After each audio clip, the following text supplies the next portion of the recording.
Bon matin tout le monde.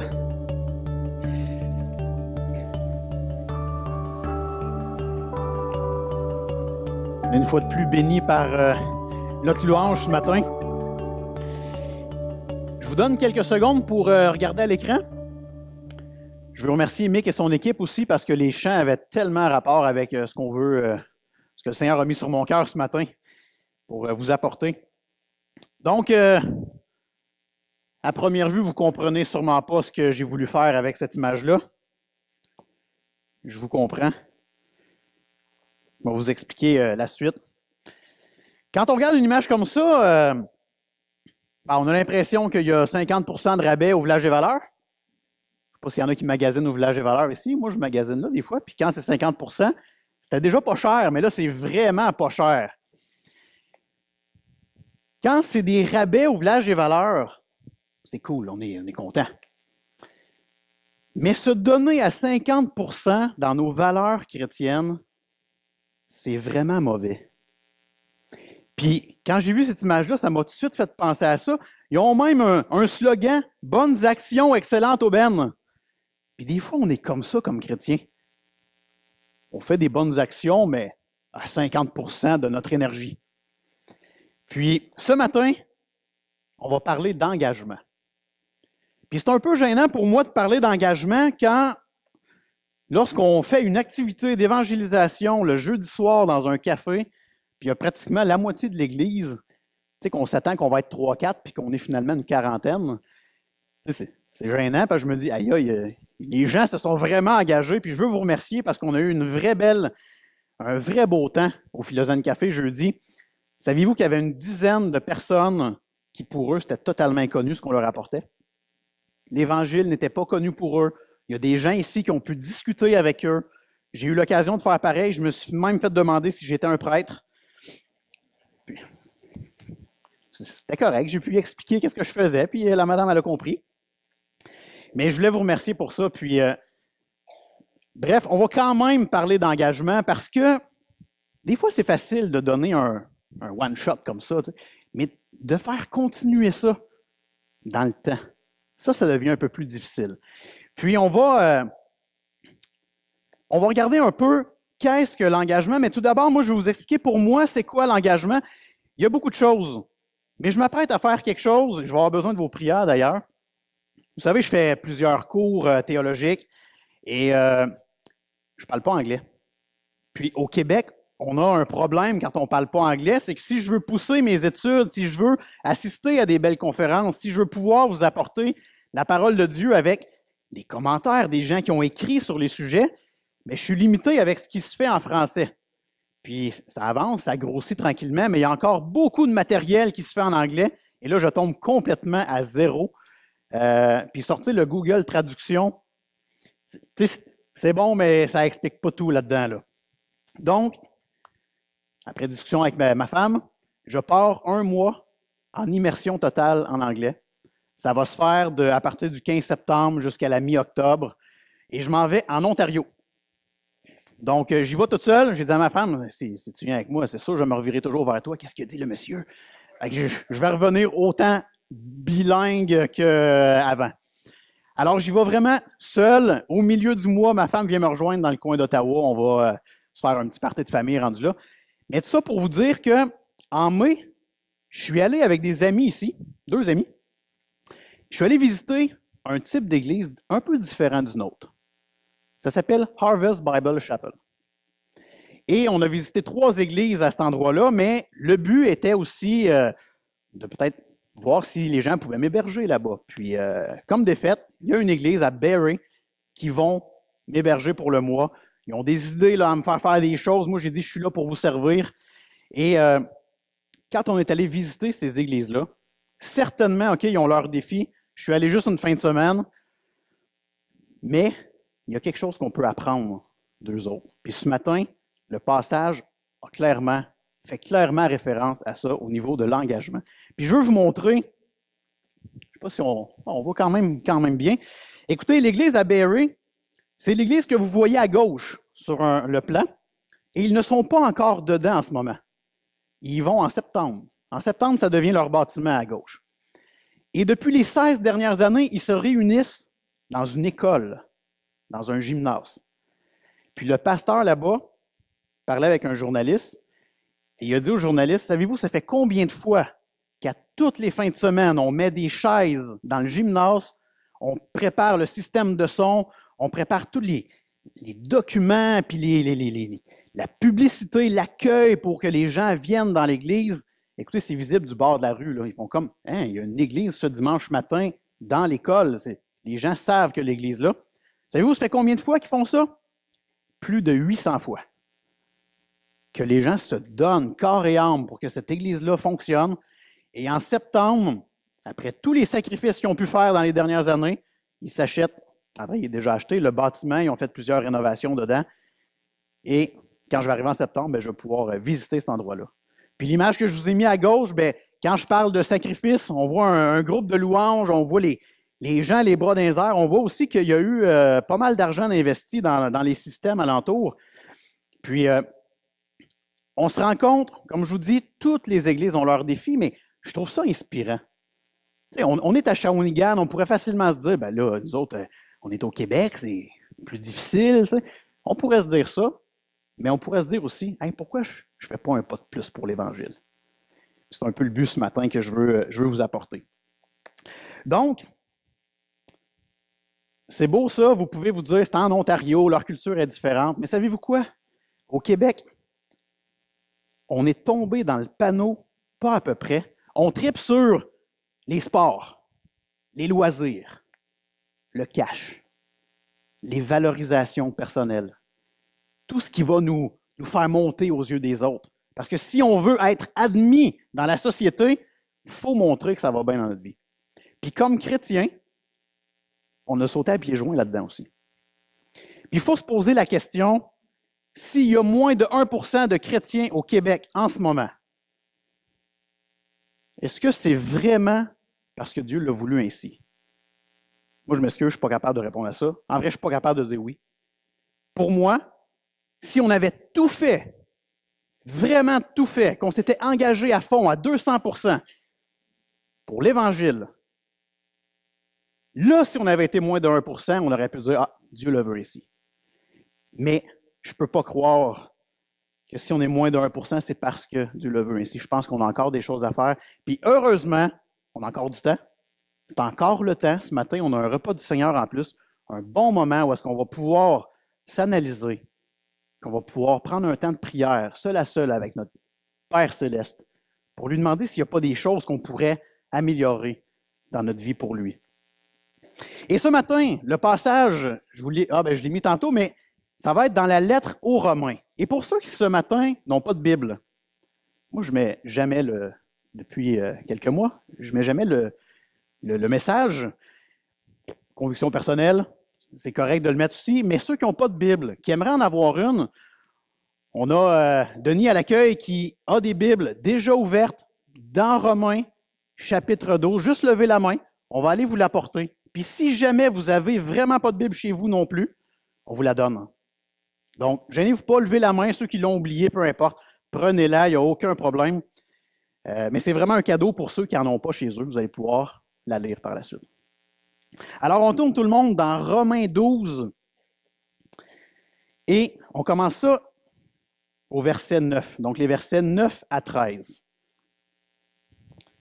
Romains 12, les versets 9 à 13.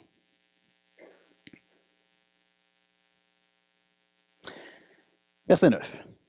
Que l'amour soit sans hypocrisie. Ayez le mal en horreur. Attachez-vous fortement au bien.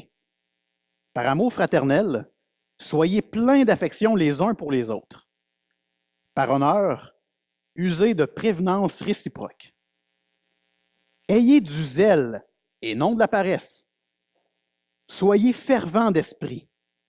Servez le Seigneur. Réjouissez-vous en espérance. Soyez patients dans l'affliction. Persévérez dans la prière. Pourvoyez aux besoins des saints. Exercez l'hospitalité.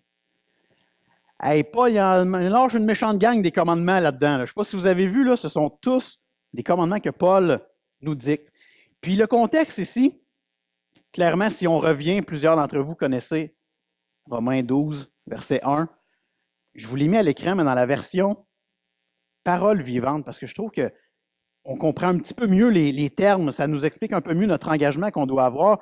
Paul qui parle et qui dit « Je vous demande donc, frères, à cause de la bonté que Dieu vous a témoignée, de lui consacrer votre être à 50%. » Là, hein? De lui consacrer votre être tout entier, que votre corps, vos forces et toutes vos facultés soient mis à sa disposition comme une offrande vivante, sainte et qui plaise à Dieu. Paul n'a pas lâché ça un dimanche matin puis que le reste de la semaine, on laisse ça de côté. Là. Il demande vraiment qu'on consacre notre être tout entier. Puis dans notre version à nous, hein, ça serait un culte raisonnable. Ça serait raisonnable de faire ça pour tout ce que Dieu a fait pour nous. Et le verset 9 ce matin, qui commence en disant que l'amour soit sans hypocrisie. L'amour ici, lorsqu'on retourne en grec, c'est un amour agapé. Puis je vous ai mis, là, pour qu'on comprenne bien, il y a plusieurs types d'amour dans la vie. Nous, au Québec, on est mal organisé. Là. On peut dire autant j'aime la pizza que j'aime ma femme.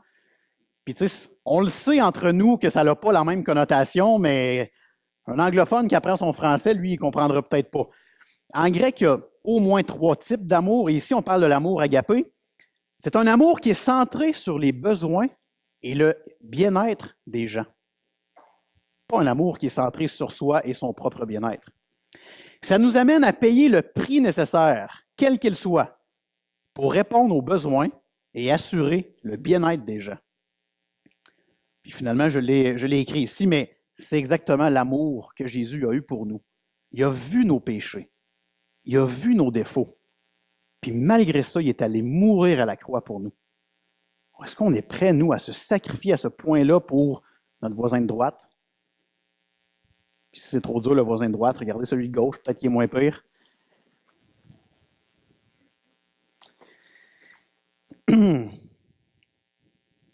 Verset 10. J'ai une question pour vous.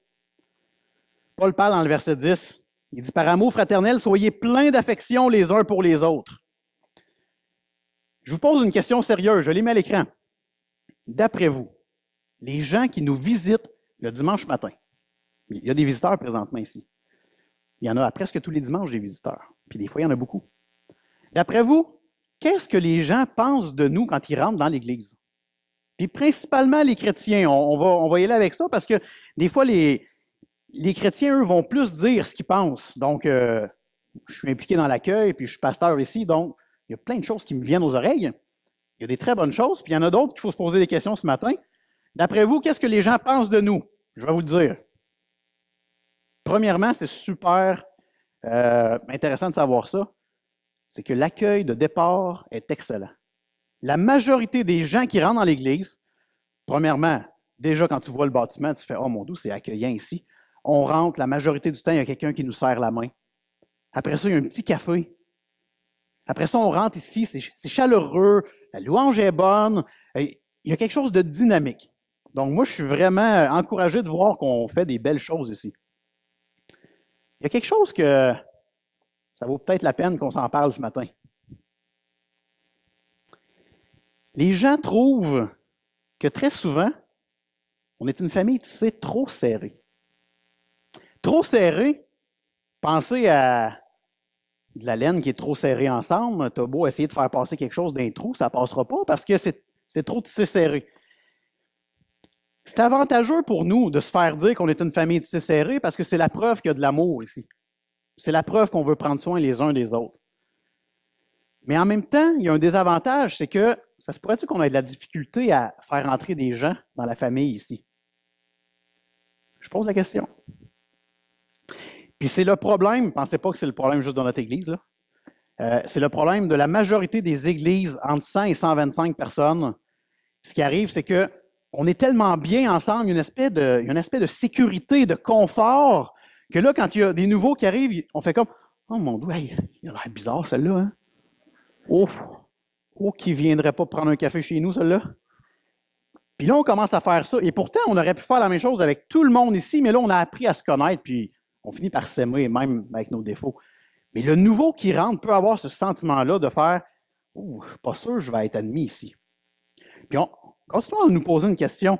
Le dimanche matin, là, quand on termine ici, les gens, là, des fois, ça jase longtemps, là, c'est impressionnant.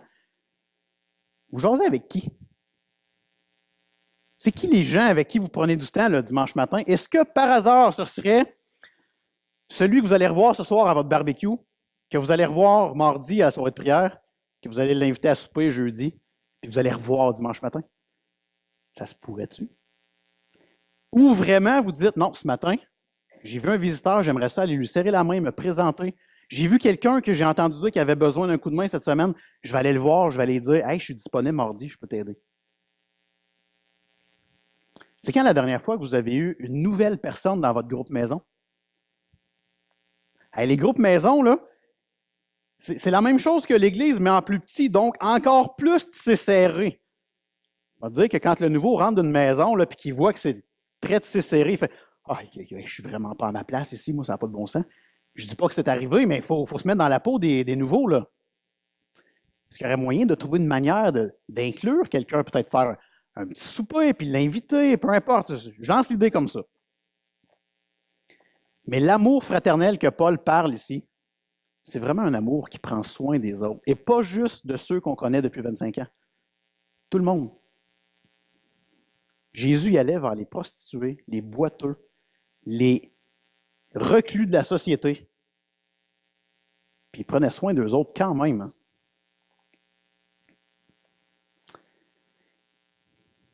Verset 11. Je vous ai mis le verset 11 encore une fois dans la version Parole vivante. Regardez à l'écran. Ne devenez pas nonchalants dans votre travail. Faites-le avec énergie et zèle. Ne laissez jamais votre ardeur se refroidir. Maintenez vive et claire la flamme que l'Esprit a allumée en vous. Servez le Seigneur. Hey, c'est-tu clair, ça? Maintenez vive et claire la flamme que l'Esprit a allumée en vous. Et ça, parfois, des fois, je sais pas, c'est comme si quelqu'un avait soufflé sur cette flamme-là, puis elle ne se rallumait plus, ou le tison a de la misère à repartir. Hein? On a besoin de gaz pour que ça reparte, cette affaire-là. Mais pourtant, Paul nous dit vraiment, non, non, non, non. Gardez-la ouverte, cette flamme-là. Gardez-la allumée. Puis, je vous ai mis en bas une citation du prophète Jérémie. On est dans un contexte ici d'une guerre sainte. Une guerre où est-ce que notre vie est en jeu. C'est une question de vie ou de mort. Et il s'en va dire à sa gang, « Maudit soit celui qui fait avec négligence l'œuvre de l'Éternel. » Et ça a dû pincer pas à peu près se faire dire ça. Puis moi, je lis ça, puis je fais, aïe, aïe, ça se peut-tu que des fois, on néglige l'œuvre de l'Éternel en 2017? L'œuvre de Dieu? Puis je vais vous donner des exemples de négligence. Par exemple, puis là, je veux juste, on va faire une parenthèse. Vous savez comment je suis quelqu'un qui aime ça, venir en avant puis exhorter, mais moi, ce message-là m'a touché profondément cette semaine. Puis tellement que j'ai dit, il faut que j'explique ce que j'ai appris, ce que le Seigneur m'a fait comprendre. Puis moi aussi, je néglige l'œuvre de Dieu. Des fois, je vais être porté ou on va être porté à se donner à fond pendant une semaine. On appelle ça un high spirituel, un genre de goût de tout faire pendant une semaine. On va aller aider dans les rénovations, aider chez quelqu'un qui a besoin. Dans la soirée de prière, on va se pointer le dimanche matin à l'église, puis s'il y a une activité spéciale le soir, on va être là aussi le soir. Puis pendant les 51 autres semaines, on ne fait plus rien. Ça arrive des fois qu'on est comme ça. Un autre exemple de négligence, et là, je vais toucher encore une fois une corde sensible. Hey, vous avez le droit de me jeter des tomates à la fin, mais pas tout de suite, OK? Mais je suis touché par ça, parce que j'ai fait partie du problème. On a une culture à l'Église qui s'appelle la culture du une fois par mois. Pas que les gens veulent travailler une fois par mois pour le Seigneur, mais que les responsables, dont moi, pour essayer d'avoir des gens dans les ministères, on est allé vous voir et on vous a dit « Hey, j'ai quelque chose à te proposer, mais c'est juste une fois par mois, ça ne prendra pas trop de ton temps. Je te dis, tu vas apprécier, en plus, tu vas servir le Seigneur. Hey, écoute, pense-y une fois aux 30 jours, c'est pas trop compliqué. » J'ai embarqué là-dedans. Puis là, ben, j'ai permis que des gens ici se donnent à fond une fois par mois. Puis on a développé une culture d'une fois par mois. J'ai déjà confessé à Dieu que j'ai fait partie du problème à ce niveau-là. Puis, sérieusement, là, vous avez trouvé ça bizarre que je vous demande pardon, là, mais je vous demande pardon. Parce que j'ai contribué à ce que vous vous engagiez une fois par mois.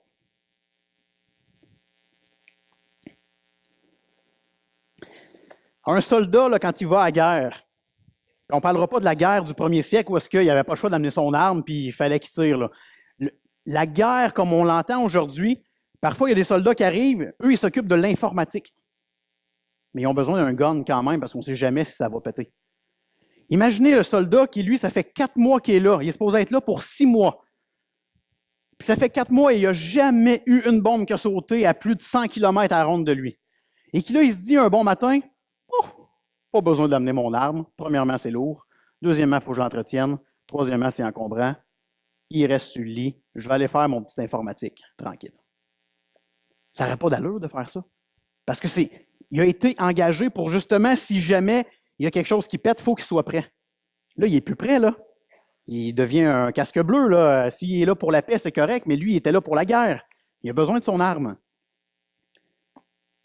Nous, notre arme, là, c'est ça ici. C'est la Bible.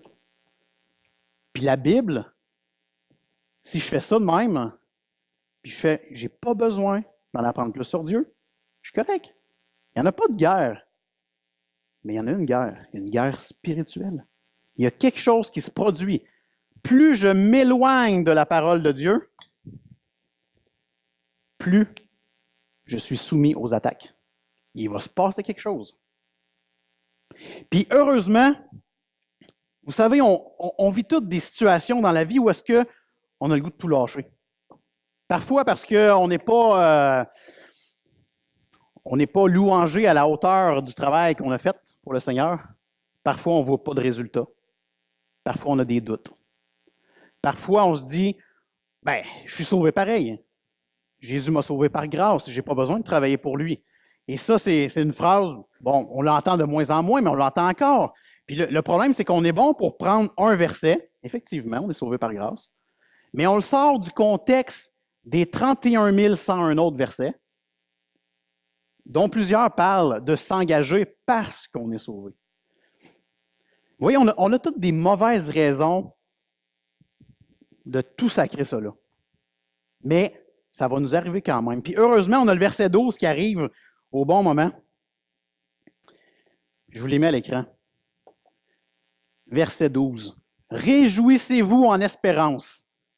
Soyez patients dans l'affliction. Persévérez dans la prière. Puis, on a Paul qui arrive avec ce passage-là, mais il dit aussi dans l'Épître aux Corinthiens, continue à être ferme, inébranlable, travaillant de mieux en mieux à l'œuvre du Seigneur. Puis je vous le dis, vous ne ferez pas ça pour rien. Moi, j'y crois à cette phrase-là. J'y crois à cette promesse-là. Puis il continue ici dans Romains, réjouissez-vous en espérance. Cette espérance que ce qu'on est en train de vivre ici sur terre, c'est tellement rien comparé à ce qu'on va vivre au ciel. Puis moi, je m'attache à ça, je me dis, c'est vrai, des fois, j'ai le goût de tout lâcher, puis on est au Québec, puis il y a de l'air à vouloir rien se passer des fois, puis sérieusement, là, ma femme est en haut avec les enfants, là, mais pauvre elle, là, des fois, elle m'entend. Là, j'ai toujours l'air du gars ici, là, hey, let's go gang, on lâche pas. Je suis un motivologue né, hein. Mais tout seul chez nous, des fois, là, changer ma femme des fois. On prie ensemble, puis je reviens avec ce passage-là qui me dit, réjouis-toi dans l'espérance du Seigneur. Il y a quelque chose de mieux qui nous attend. Puis pour ceux qui nous visitent ce matin, qui peut-être ne comprenaient pas, vous vous dites, c'est quoi cette espérance-là? Écoutez bien, au moment où je me suis rendu compte que par moi-même, ça ne menait à rien, ma vie, puis que j'ai dit, là, Jésus, là, faut que tu prennes ma vie, je te laisse tout ça entre les mains, là, gère mon cœur, fais ce que tu veux avec. Utilise-moi, je ne veux plus rien savoir, j'ai trop essayé, par orgueil, de montrer à tout le monde que je t'ai fait fort, c'est fini ce temps-là. Je te laisse ma vie. Ben à partir de ce moment-là, où Jésus est entré dans mon cœur, il m'a dit en même temps, quand je dis il m'a dit, c'est la parole de Dieu qui m'enseigne que j'ai une place auprès de Dieu. Pour toujours après. Parce que je fais confiance à Jésus qui va mieux gérer ma vie que moi, qui a tout payé à la croix, que les péchés, mes doutes, mes valorisations personnelles, où est-ce que j'ai voulu montrer à tout le monde que j'étais plus fort que tout le monde, Jésus est allé payer avec ça, là. Il est allé payer à la croix. Puis je peux me dire enfin, je sais que je vais continuer à servir le Seigneur. Peu importe les résultats, il y a une place merveilleuse qui m'attend au ciel. Réjouissez-vous en espérance. Puis lorsqu'on se réjouit en espérance, lorsqu'on croit que les choses sont beaucoup plus importantes, les choses à venir sont beaucoup plus importantes que celles qu'on est en train de vivre, on devient patient dans l'affliction, patient dans les épreuves. Les épreuves ont beaucoup moins de saveur, et c'est tant mieux, parce qu'il y a de quoi de bien plus beau qui m'attend plus tard. Lorsqu'on persévère dans la prière, bien, les épreuves deviennent beaucoup moins fortes parce qu'on sait qu'on a un Dieu qui prend soin de nous. Et en plus, on se réjouit en espérance parce que la prière, c'est notre moyen de communication avec Dieu. On communique avec lui, donc on reste près de lui. On reste près, pas loin. Je suis près de lui, donc je le sais qu'il y a de quoi de merveilleux qui m'attend. Puis si je ne comprends pas pourquoi je vis telle épreuve aujourd'hui, je vais comprendre un jour. Puis c'est même pas grave si je ne comprends pas. Parce que moi, je vais continuer à servir Christ quand même. Puis la dernière phrase ici, persévérer dans la prière. C'est un méchant risque de négliger la prière. Je l'ai faite. Lorsqu'on néglige la prière, c'est comme si on négligeait la communication avec notre épouse, avec nos enfants. C'est encore plus profond. C'est de créer vraiment un espace qui va être très difficile à revenir entre nous et Dieu. Il faut prier. Il ne faut pas manquer ça. La prière, c'est comme un être humain qui respire. On a besoin d'avoir une respiration constante. Inspirer, expirer, toujours comme ça, là. L'être humain, là, qui, lui, respire pas bien, hein? Parlez à ceux qui font de l'apnée du sommeil. Parlez à ceux qui ont des troubles pulmonaires. Quand une respiration inefficace et inconstante, qu'est-ce qui arrive? Tu as des méchants troubles de santé. Tu es obligé de prendre des pilules, tu es obligé d'aller voir un médecin. Tu ne vis pas bien. C'est la même chose avec la prière. Si on néglige la prière, si elle est inconstante, irrégulière, une fois de temps en temps, nous aussi, on va être malades. On va être malades spirituellement. Continuons de persévérer dans la prière. Puis, on continue avec le verset 13. Paul dit dans le verset 13, « Pourvoyez aux besoins des saints. » Et le verbe « pourvoir » ici, vraiment intéressant. C'est un mot qu'on utilise moins souvent au Québec, là. Mais ça veut dire prendre part à, partager avec. Et c'est le même terme utilisé dans le livre des Actes, lorsque les nouveaux chrétiens étaient ensemble, puis qu'ils mettaient tout en commun, ils partageaient leurs ressources ensemble. C'est la même chose ici. Lorsque Paul dit de pourvoir aux besoins des saints, aux besoins des chrétiens, ça veut vraiment dire arrête de garder tes ressources pour toi. C'est même pas tes ressources, c'est celles de Dieu. Dieu a décidé de t'en offrir dans le but que tu bénisses les autres avec ça.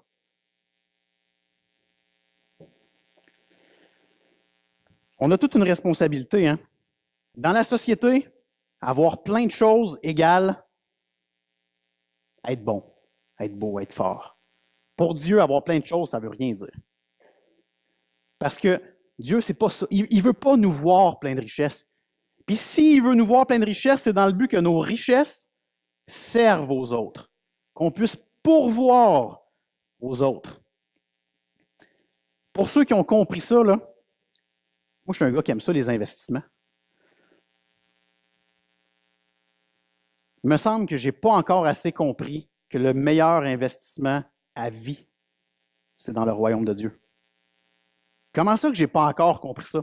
Je fais des efforts, mais je demande tout le temps au Seigneur, qu'est-ce que je peux faire de plus? Oui, avec mon argent, mais avec mon temps aussi. Comment je peux m'investir davantage pour toi, Seigneur, pour les autres qui se donnent en mission, qui ont peut-être un peu moins d'argent et qui en auraient besoin, qui ont peut-être, ils ne savent pas comment gérer leur alimentation, peut-être que je peux aider là-dedans. Il y a tellement de domaines où est-ce qu'en tant que chrétien, je peux aider vous ici. Et évidemment, vous pouvez faire tellement pour moi aussi. J'en ai des besoins. Il s'agit de jaser un peu, vous allez le découvrir.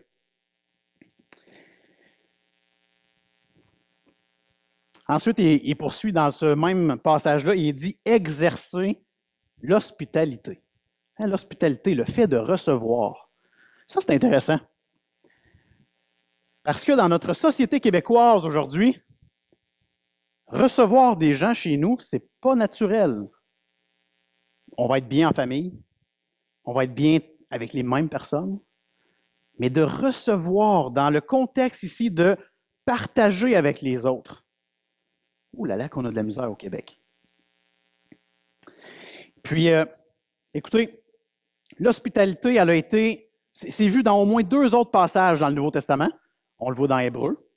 On le voit aussi dans 1 Pierre. 1 Pierre 4, je ne vous l'ai pas mis à l'écran, mais dans 1 Pierre 4, ça c'est vraiment intéressant parce que l'hospitalité est vue comme une extension de l'hospitalité que Dieu a eue envers nous. Il nous demande, le Seigneur nous demande, avec ce que je t'ai offert comme ressource, comme bénédiction, peu importe le nombre, rends ça aux autres. Profite-en. Remercie-moi, oui, ça c'est beau ça, mais fais profiter les autres. Donc, c'est une extension de ce que lui nous a offert. Et ça, je trouvais ça merveilleux. Puis, il me semble que ça m'aide à avoir le goût de recevoir. Puis, on a l'air à l'avoir naturellement. Parfois, certaines personnes d'entre nous, là, c'est pas naturel. C'est vraiment pas naturel. Écoutez, vous connaissez la loi de la gravité? Vous allez comprendre où est-ce que je veux en venir. Évidemment, je ne vous expliquerai pas toute la loi de la gravité, je n'ai pas étudié là-dedans, mais ce que je peux vous dire, c'est que si on tient debout, nous, ici, en ce moment, là, ou assis sur votre chaise, mais vous tenez vers le bas, là, vous ne tenez pas comme dans l'espace, bien, cette loi-là, c'est un paquet de formules mathématiques, de forces au niveau de l'énergie qui fait en sorte que ça nous ground, ça nous amène vers le centre de la Terre. Une partie de la loi de la gravité. Puis, savez-vous quoi? Notre cœur fait la même chose. Notre cœur va attirer vers lui nos pensées, nos émotions, nos actions. Puis, l'hospitalité, là, il n'y a rien de plus naturel que mettre ça à part. Puis, c'est très facile de continuer à ne pas recevoir les gens et à ne pas prendre soin d'eux. Tu as juste à te remplir davantage de toi-même.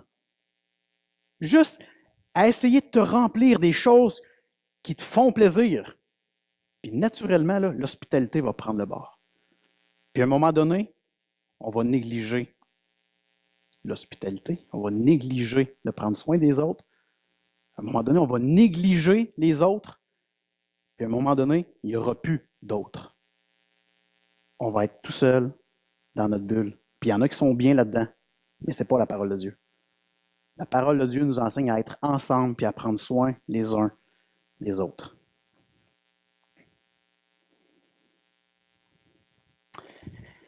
J'inviterai le groupe de louanges à s'avancer.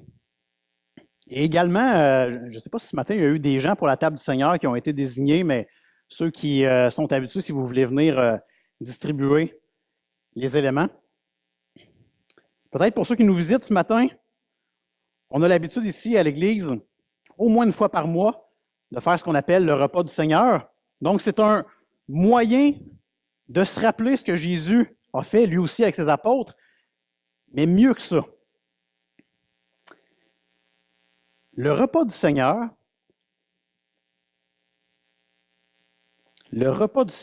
c'est le moment où est-ce qu'on peut réaffirmer notre union avec Christ. Et c'est le moment où est-ce qu'on peut réaffirmer notre engagement avec Dieu. Et ce matin, je vous ai mis à l'écran les 10 thèmes qui ont été abordés. Pour ceux qui nous visitent et qui voyaient le morceau de pain, le jus de raisin, écoutez, nous, on veut réaffirmer notre allégeance à Dieu, notre désir de lui plaire. Si vous n'êtes pas rendu là dans votre vie, là, laissez passer, il n'y a pas de problème. Mais à la fin, venez me voir. Je pourrais vous expliquer davantage où est-ce qu'on s'en va avec tout ça. Peut-être que vous avez des questions à la fin, je vais être ici, je vais être à la porte ici. Venez me voir, ça va me faire plaisir de répondre à vos questions. Donc, regardez à l'écran, on a les 10 thèmes qui ont été vus ce matin. J'ai mis les versets à côté pour référence future durant la semaine si vous avez besoin. Vous pouvez prendre en photo aussi l'écran si vous voulez pour vous le remémorer. Ce qu'on va faire, c'est que notre groupe de louanges fait un dernier chant. Et par la suite, on va avoir un petit moment instrumental. Où est-ce qu'on se courbe? On prie dans notre cœur. Puis on demande au Seigneur, peut-être qu'on peut confesser quelque chose. Peut-être qu'on peut lui demander qu'il vienne nous aider dans un des domaines qui est là. On va prendre un beau temps, seul avec notre Dieu, pour lui parler ce matin. Je disais de ne pas négliger la prière. On a une belle occasion de le faire aussi ce matin. Donc allons-y, puis je terminerai avec la prière tantôt. Lorsqu'on arrivera dans le moment instrumental, vous pourrez prendre les éléments à votre guise.